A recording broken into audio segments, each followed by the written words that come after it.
You know, you've been told your whole career time is money. Except, apparently, when it's your time. The second the waiting falls on you, all of that urgency disappears. Today, we're talking about detention and why it's quietly draining over $1 billion a year straight out of drivers' pockets. Welcome back, drivers. Thank you so much for joining me today. My name is Jen, and this is my podcast, Behind the Wheel. I'm glad you guys are here with me today. Today, we are talking about detention time. And I want to be upfront that this isn't going to be a show about, venting for the sake of it. Detention is one of those topics where the frustration is so universal that it can be easy to just agree it's bad and just leave it at that. What I want to do instead is actually dig into why it keeps happening, what it costs in ways people don't really fully account for, and also what it reveals about the way this industry is structured. And when the pressure is on and the freight is waiting and the driver is the one holding the bag. Because honestly, detention is just not a simple inconvenience. It's more of like a cost transfer. Somebody else's disorganization becoming the driver's problem.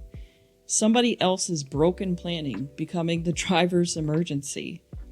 Somebody else's indifference landing on the one person in the transaction who had the least say in any of it. And once you kind of see it that way, the frustration makes a lot more sense than it might seem from the outside. I think the first thing worth establishing is that detention isn't a problem drivers are imagining or overstating. The data on this is real. It's been gathered by people whose job it is to be precise about it. And what it shows is genuinely ugly. A 2024 ATRI study found that truck drivers were detained somewhere between 117 and 209 hours per year. Obviously, that depends on the division that they are operating in. Let's put that into perspective for a second. That's almost 3 to 5 full work weeks of a driver's year is spent sitting somewhere waiting, not moving, not earning miles, and not getting really any closer to home. It's just absorbing somebody else's inability to be ready on time. And within that broader number, they found that detention exceeding 4 hours showed up in nearly 5% of stops. And that might sound like a small percentage until you live through one of those stops and watch your entire day pull apart like a loose thread. The safety dimension of this is where it gets harder to dismiss as well. DOT Inspector General findings cited by the OOIDA linked a 15-minute increase in average dwell time at a facility to a 6.2% increase in expected crash rates. The mechanism isn't complicated. A driver who gets detained for hours is a driver who is now searching for parking later. They're making their decisions more tired. They're running a tighter schedule with less margin for error. And starting tomorrow, they're already going to be starting a little bit behind. The delay does not end at the docks. It follows the drivers for the entire week. And OOIDA's own comments to DOT put a financial figure on the broader damage. On the regulatory side, the FMCSA has been moving forward with a detention time study required by the 2021 infrastructure law, which basically is plans to collect data from 80 motor carriers and 2,500 drivers to build a clearer picture of how often detention happens, how severe it gets, and what it actually does to safety and operations. And honestly, that study is very, very important because one of the detention's most persistent defenses is the claim that it's, too hard to measure.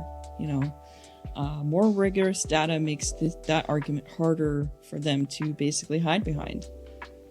What the research as a whole tells you is that it isn't a niche complaint from a segment of drivers having a particularly rough experience. It's a documented, widespread, financially measurable problem that this industry has been living with for decades, and that the people carrying the cost of it are, with remarkable consistency, the same people every single time. It's like, my goodness, we might actually understand and know what we're saying when we tell you guys there's a problem. Who would have thought? We're not just out here complaining, people. We're telling you this problem over and over again for a reason. It's just wild to me that these people have to solely depend on data research and market research and, have an entire team of people telling them, oh, hey, this actually might be a problem. When drivers for years have been telling these people, we have a problem. Why does it take 100, 200 people to come up with the same conclusion that drivers have been telling you about for years? It's mind-blowing. It's absolutely mind-blowing. So for those of you that might not have a lot of experience, or maybe you're not a driver at all, let me explain how detention actually typically starts, okay? Because I think the mechanics of it matter, and they are worth describing honestly. So, driver will plan their day, they know their appointment time, they know roughly how long the stop should take, and they've thought through what comes after it.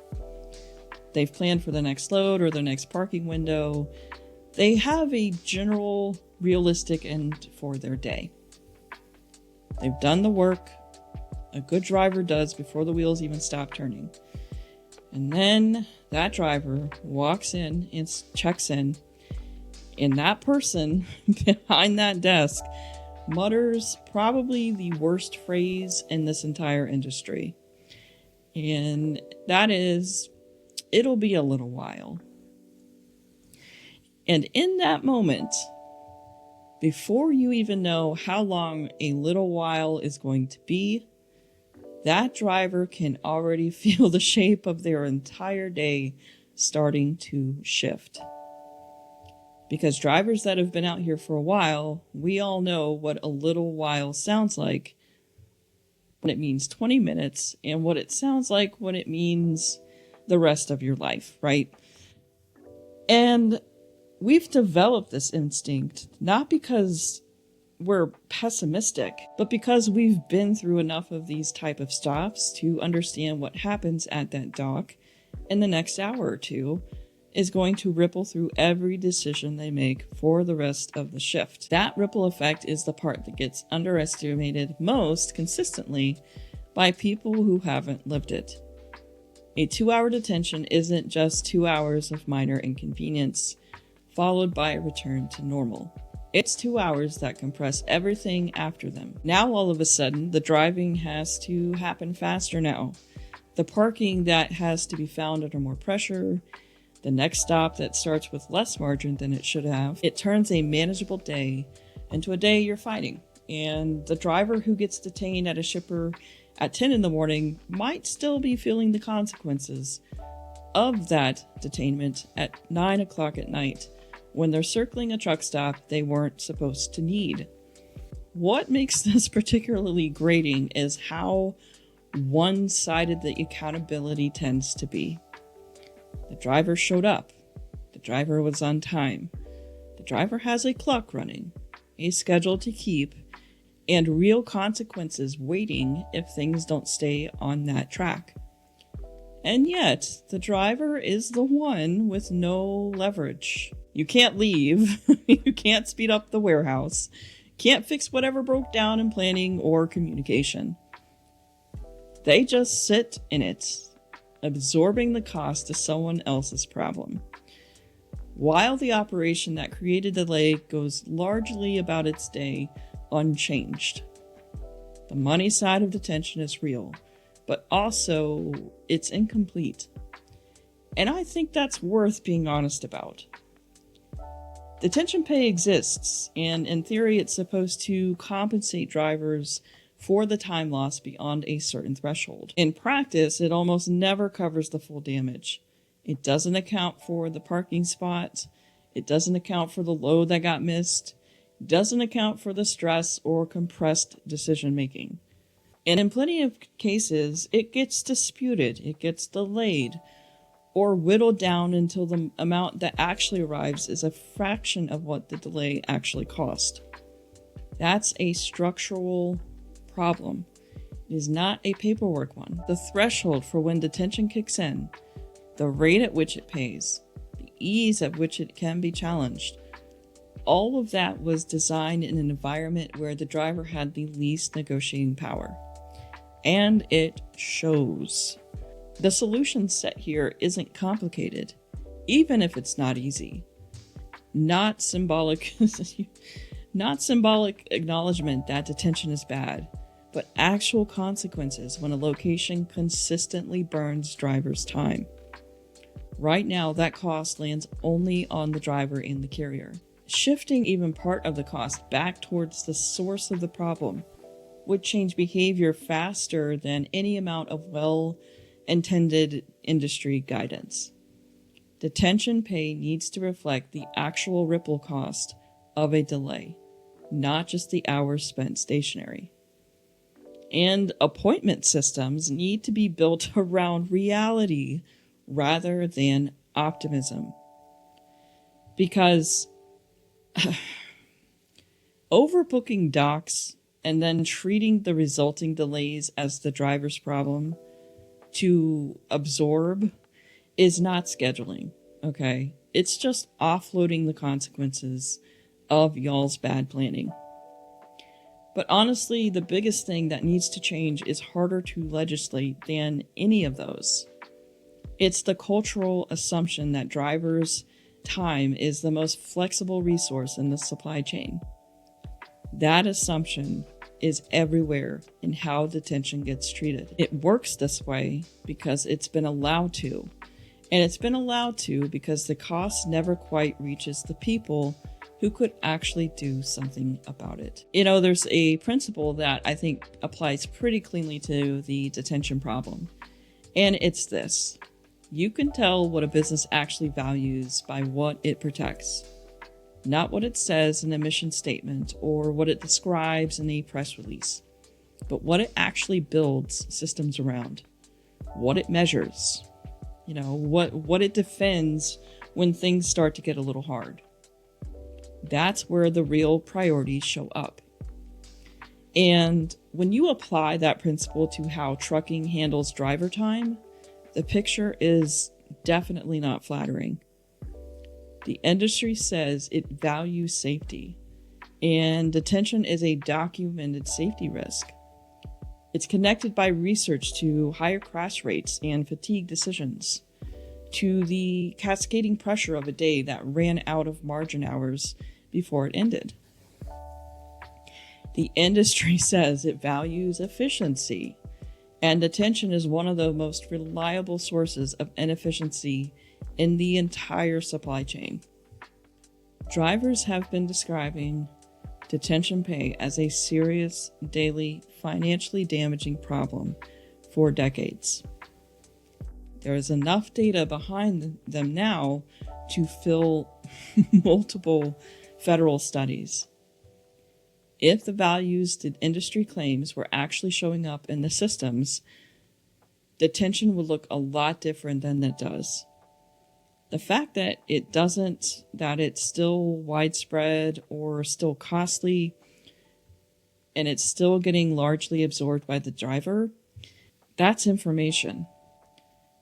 It's industry revealing, basically through its behavior rather than the language, where driver's time actually ranks when something has to give. That's a hard thing to sit with, but I think it's worth sitting with, because the gap between what trucking says about drivers and what trucking actually does for drivers doesn't close on its own. It closes when the people with the most leverage, which are typically the shippers, the larger carriers, industry associations that have like lobbying power and regulatory relationships, decide that the cost of driver time matters enough to build real accountability. I've got to say that the FMCSA study underway is a step. More rigorous data creates a harder surface for its complicated defense, right? But data becomes policy, which becomes culture slowly, and drivers are living inside this problem right now.